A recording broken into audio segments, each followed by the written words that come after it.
Alors bonjour et bienvenue sur mon compte Karimap. Aujourd'hui on va aborder la leçon des équations du premier degré à un seul inconnu. Alors commençons par la définition d'une équation. C'est quoi une équation? Alors une équation, c'est ça ce qu'on va parler de l'équation du premier degré à un seul inconnu. À un seul inconnu.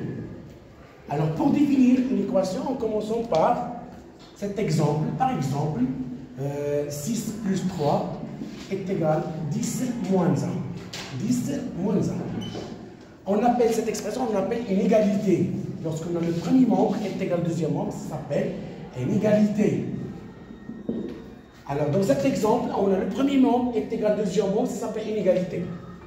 Dans le deuxième exemple, 3x plus 3 est égal à 10x moins 1. Aussi, c'est une égalité. Mais la différence entre la première égalité et la deuxième égalité, que dans la deuxième égalité, il y a un inconnu qu'on appelle x. Alors, égalité plus inconnu.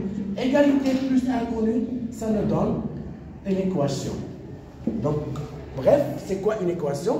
C'est une égalité qui contient un inconnu, qu'on appelle équation du premier degré à un seul inconnu. Équation déjà définie, donc c'est une égalité avec inconnu.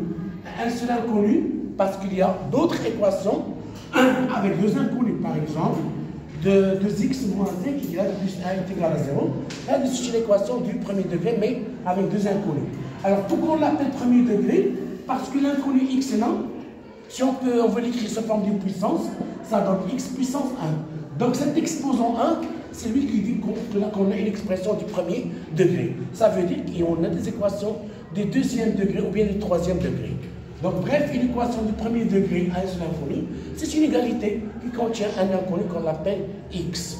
Dans la deuxième partie, je vais vous montrer comment résoudre des équations du premier degré. C'est là.